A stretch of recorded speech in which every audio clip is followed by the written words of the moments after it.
போய் நிக்காது. ஏன் அப்படின்னா, உலகை காக்கும் பரம்பொருளை இங்க அமர்ந்து இருக்கும் பொழுது, அவரே எல்லா ஆன்மாக்களா இருக்கும் பொழுது, அவர்கிட்ட வேலை செய்யற கூலி ஆளுகிட்ட போய் எனக்கு அருள் புரிந்து நிக்கிறது எவ்வளவு அரியாம்.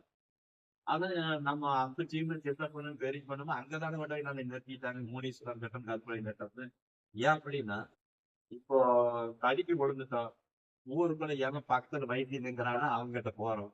கொஞ்சம் ஒரு முதலுதவி பண்ணிட்டு அப்புறம் பெரிய ஆஸ்பத்திரிக்கு போற மாதிரி இப்படி முனிப்பு கிட்ட கருப்பராய் கிட்ட கொண்டு போய் இவங்க நம்ம சிக்க வச்சிருக்க ஆரம்பத்தினால ஆடு மாடு ஓடி தின்னுட்டு அவங்க கொலகாரரு நம்மையும் கொலகாரரு நம்மளுக்கு பின்னாடி வந்த சந்தையிலும் நம்ம கொலகாரம் ஆக்கி போட்டோம். அதே மாதிரி நீங்க சேர்ந்தோம்னா தாத்தா பாட்டியோட சேர்ந்தோம்னா சித்தம் பெரியோட சேர்ந்தோம்னா கெட்டு போயிடும். அது எப்படி நம்ம அம்மா அப்பாவோட சேர்ந்தா கெட்டு போயிருமா? ஆமா, கெட்டு போயிருமா. ஏன் அப்படின்னா அவங்க என்ன பண்ணுவாங்க அப்படின்னா, ஏன்டா இதெல்லாம் கெழுத படிக்கிற வேலையதான். கெழுத நானதுக்கு அப்புறம் படிக்க வேண்டியது இப்ப வாடகை படிக்கிறது அப்படின்னு. கெழுத நானதுக்கு அப்புறம் 2 கண்ணு போயிடுச்சு. அப்புறம் இவருக்கு படிக்கிறது. இவங்க நம்மளுக்கு படிச்சு சொல்லி கொடுப்பாங்களா? அதனாலதான் நம்ம கெடுத்தவங்க யார் அப்படின்னா முதல்ல அம்மா அப்பா. அதுக்கு முன்னாடி கெடுத்தவங்க தாத்தா பாட்டி. தாத்தா பாட்டி அசலுங்கிறது கொலை பண்ணுச்சு. அம்மா அப்பா அதைய வழிமொழிஞ்சு நம்மளுக்கு முன்மொழிஞ்சாங்க. நாமளும் வழிமொழிஞ்சு முன்மொழிஞ்சு சந்ததி ஒவ்வொரு கொலகாரனாவே இருக்கிறோம். நமக்கு பிறந்தது கொலகாரனாக இருக்கு. முடிவே இல்லை. ஆனா சன்மார்க்கம் என்ன சொல்றது? கோயிலுக்குள்ள நுழையும் பொழுது கொலை அகம்பியல் மட்டும் உள்ள இத்தனை பேர் சித்தன்னு பெருமையை வச்சுட்டாங்களே. ஒரு சித்தனாவது அந்த பேர் செஞ்சு வச்சிருப்பாங்க. வண்டர் பெருமானை தவிர இந்த உலகத்துல கோயில் ஆனால் இந்த வாசல் செஞ்சு வச்சது எந்த இடத்துல இருக்கு? எங்கேயுமே இல்லையே.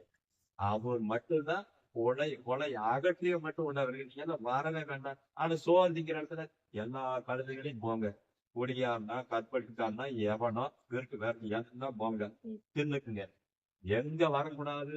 நீ திறவனா இருந்தாலும் கொலகாரனா இருந்தாலும் இங்க வரக்கூடாது. சண்டினாலும் சரி வரக்கூடாது. அப்போ இதை கழட்டி விட்டேன்னா வரலாம் அப்படிங்கிறாரு. அப்போ இந்த இடத்துல வண்டல் பெருமான் நினைச்சது இந்த ஓம் சக்திக்கு எவ்வளவு ஓட்டம், திருப்பதிக்கு எவ்வளவு ஓட்டம், பழனிக்கு எத்தனை ஓட்டம், அது மாதிரி அவர் வர வச்சிருக்கணும். அது வேண்டாங்கிற வரவே வேண்டாம்ங்கிறாரு. இந்த நிலை இருந்தால் இந்த நிலை இல்லைன்னா வராது. இப்போ உங்களை நான் சைவமா மாத்தோணும். நான் பேசி பிரயோஜனம் இல்லை. உங்களை சுலமா அந்த மண்ணை மிதிச்சிட்டு வாங்க ஐயா அப்படின்னு நாங்க கூட்டு போய் அந்த மண்ணை மிதிக்க வச்சோம்னா, உங்களோட விதை கொஞ்சம் தூக்கலா இருந்தாலுமே அது கொஞ்சம் செம்மப்படுத்தி உங்களை சைவமா மாத்தி அந்த மண்ணுக்கு அந்த மரபு போய் நிக்காது. ஏன் அப்படின்னா, உலகை காக்கும் பரம்பொருளை இங்க அமர்ந்து இருக்கும் பொழுது, அவரே எல்லா ஆன்மாக்களா இருக்கும் பொழுது, அவர்கிட்ட வேலை செய்யற கூலி ஆளுகிட்ட போய் எனக்கு அருள் புரிந்து நிக்கிறது எவ்வளவு அரியாம். அது நம்ம அந்த டீம்